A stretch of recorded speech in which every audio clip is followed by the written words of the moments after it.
Greetings and welcome back to Big Bacon's Collection. I'm your host, Big Bacon. Today we're going to be looking at the G.I. Joe Classified Shipwreck. Now, this is the first. It's not the first plastic-free classified I had, but it's the first one done in this style packaging. They went ahead and switched it up from what they had before, which, wasn't terrible in all actuality. I mean, believe me, there are much worse lines out there when it comes to how they do the plastic-free. But this is my first time doing one of these. So as always, we're going to look at the packaging. We're going to bust them open, look at the accessories, check out the figure, look at the articulation, gear him up, and get him on the shelf. So, top of the packaging, G.I. Joe Classified Series. Way up top here, we've got the hang tab. Don't choke. 4+, and virtue signaling. Front of the container, we've got all of the accessories. So a couple guns, a hook, a toupee, rope, and a bird. And you know why, because everybody knows the bird is a word. So, I did see what the packaging for Torpedo and the eel look like. Fuck Amazon, fuck Hasbro. And yeah, this guy's standing on a sub. They were standing on subs. But instead of missiles, they had something shaped like something I'm not allowed to say on a YouTube video. But here we've got a render of the figure, a wonderful background image. Now, all these images contain like Easter eggs and things like that. Notice the bicycle. Pretty bicycle. We've got an artist rendering of Shipwreck and Polly. Down here further down, we have G.I. Joe Classified Series, G.I. Joe Shipwreck, the Joe Star, and Hasbro. On this side, what used to be the not a file card side, we have that same artist rendition, Classified Series number 70. Over here now, Joe Star, the image, or the art of the figure, number 70. The not a file card, and now a QR code, which makes it even more useless because Hasbro, let's be honest here, you're not marketing this to 10-year-olds. You've priced them out of collecting these. So you've marketed this to a bunch of 40 and 50-year-old guys who don't give a fuck about QR codes. It's not our thing. We're not hip. So all you really did was screwed us over further. Bottom of the box. Bigger virtue signal, because we have to virtue signal. I'm surprised there's not a stamp of approval from Diversity, Equity, and Inclusion somewhere on here. Nope, not that I see. Barcode. Back here, an assload more stupid script. And once again, in French, the same exact warning on the front, don't choke. Hasbro. Okay. Up here at the very top, they've got the number 70 again. The Joe Star. Code name. This figure is 6.3 inches tall. Another highlight of all of the accessories, and then they kind of highlight some of the features. For example, Polly can stand on the arm, and you can switch out the hair for the hat. This, much better than the stupid mural that was on the back of the other ones. I did kind of appreciate the fact that it changed every time a new wave came out.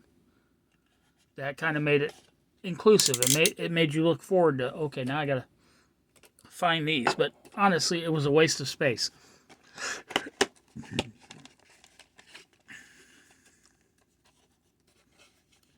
Okay, so we've got a new style weapons case. Goodbye, Hector. Well, just the box, not Hector. And the figure. Now, this one is different than most others because they shoved a box in there to keep his hat on his head. But that's not where we're going to start. As a couple of other guys, I think Bobby B's one of them, pointed out, this thing makes no sense. The handle is far too large for any of the figures to hold. Well, maybe it's child size. Well, it's not functioning, so what does it matter? Number 70. And on this side, the star is correct. If you keep going, 70 is now upside down, and the name is upside down. So, Shipwreck, 70, upside down, upside down. Screw you, Hasbro. You just have to find a way to make life difficult, don't you? Additional stupid script. And it looks like everything comes in just one baggie. So yeah, there's nothing there to keep anything from bending. No cardboard in the box, or in the bag, I can guarantee you that right now. Lovely printed paper bag.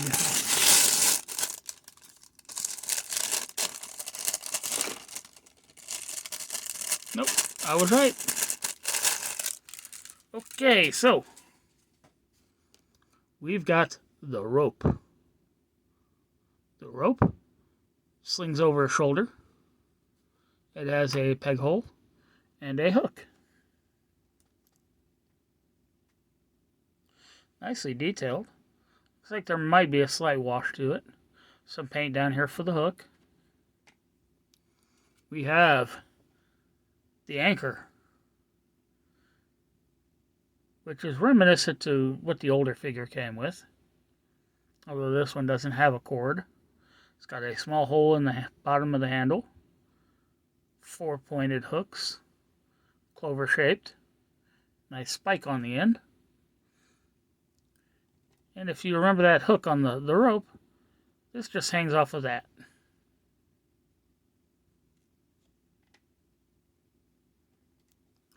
We have a blunderbuss. Doesn't look like a traditional flintlock. It looks updated, but it's definitely not a modern style weapon. I mean, there's a hammer. So, I don't know. Looks like I got a little bit of paint missing right up there in that deep crevice. Nice silver metallic paint to it. Black on the handle. And then a rope on the end of it. It's a nice looking piece. We have an actual honest God modern day sidearm, which looks like it's got a pattern on it of some sort. Maybe rope. There's an anchor on the handle, I know that. Yeah, and then the rope just kind of details all the way up or along the slide and the handle. Okay, these themed weapons are starting to get a little out of hand. If they had just put an anchor on the handle, I'd have been fine with it. But all the rope, a little excessive.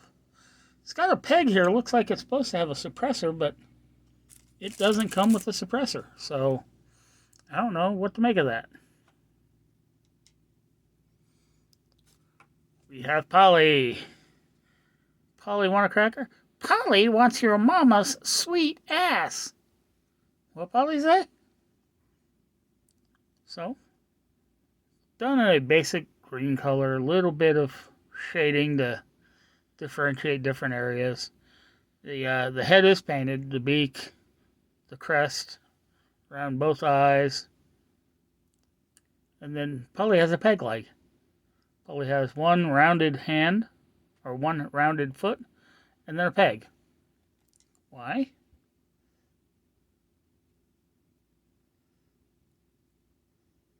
So you can peg Polly to the rope. Nicely done, Hasbro. Nicely done. And then we have the toupee of destiny. As you can see, there's a peg up inside there. Okay, the hair is shaped really well. I mean, I wish I had hair that looked like this. I've never been so jealous of a plastic figure in my life. Now, he comes in a box. We're going to pull that out. And then the background of that box is that same art that was on the front of the box. Nice.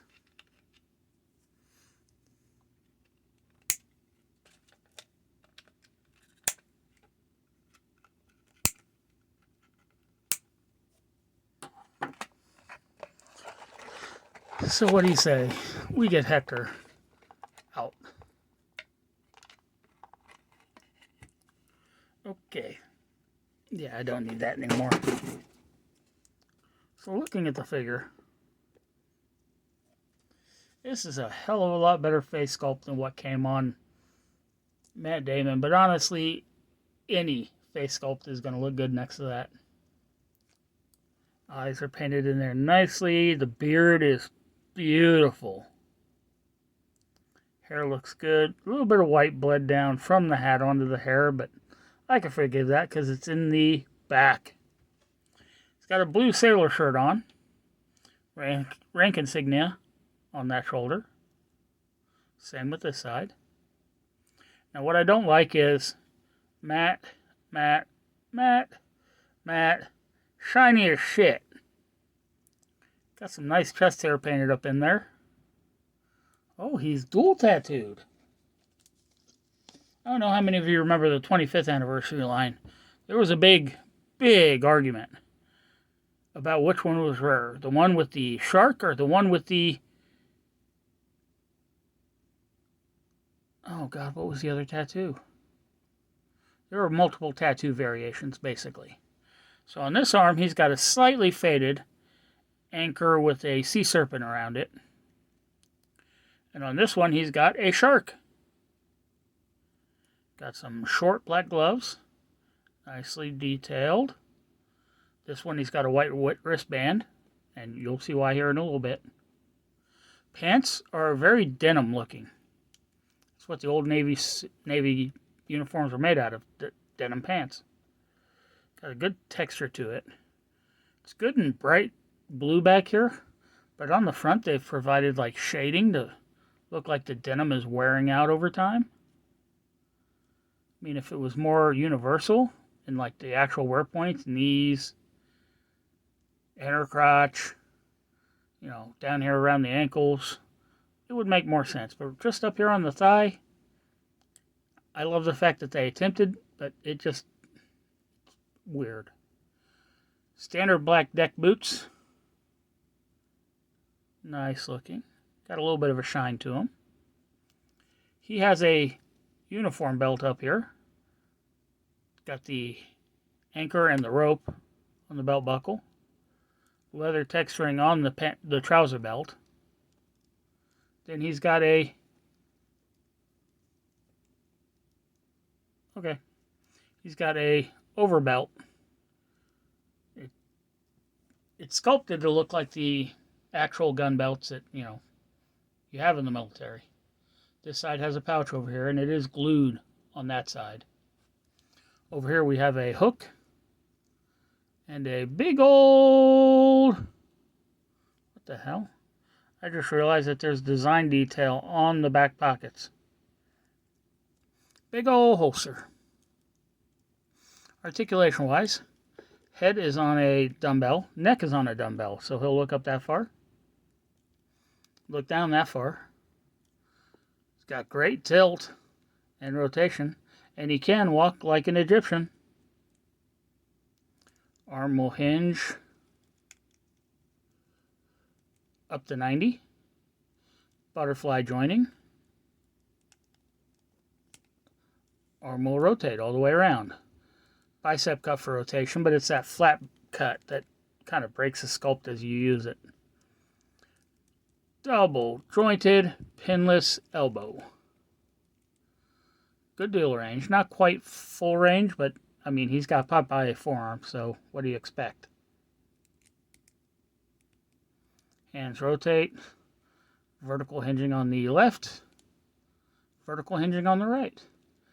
He's got a waist ball. Leans back that far, forward that far. Good tilt to it and rotation. He also has an ab crunch feature. So between the two, he bends back really far. Bends forward immaculately far. But that is a wonky look. Legs kick out really well. Kick forward, good.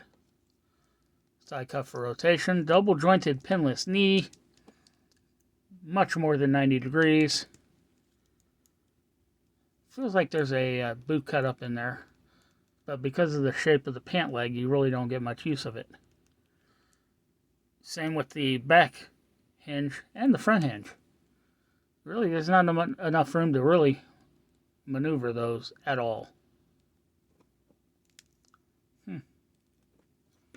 Will he stand? He will stand. So, I did forget to mention he's got a rocker on the foot. At least I think I did. So, let's gear him up, shall we?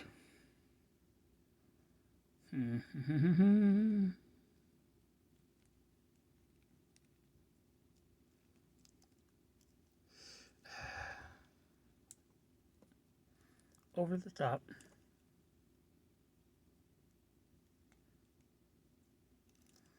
Okay, that's in place. Get his sidearm into its holster. I did forget to mention he's got a thigh holster. Beautiful leather texturing. Black buckles there on the front. Double strap. It's nice.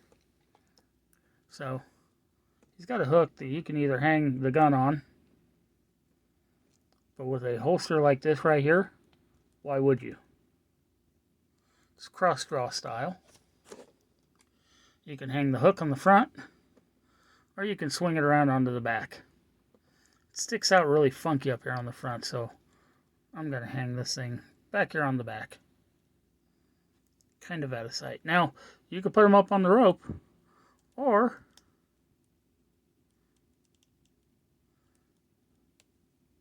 you could put Polly on his forearm. Now, because the forearm doesn't rotate, you have to bring the arm pretty much all the way up to make it sit even. We're not going to do that. We're going to put Polly up here on his shoulder and call it a day. She does weigh that rope down though, so it does kind of a little bit better if you face her the other way. So the other accessory he came with was the hairpiece. So if you take the hair off, or the hat, that's what you have. And then you just kind of pop it on there. Now, the one loose strand of hair, kind of cool. It looks like a cool figure, a cool character. But without the hat, it doesn't really scream Shipwreck to me, so. And because of that, this is one of those rare instances where not everything will go on the Joe.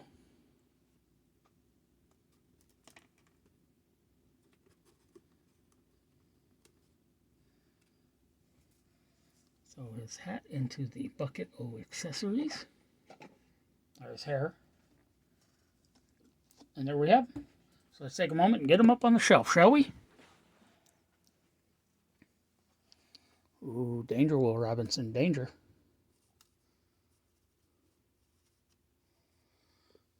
And there you have them. Once again, thanks for tuning in. Be sure to subscribe, like, share, comment, hit that notification bell, and I'll see y'all next time.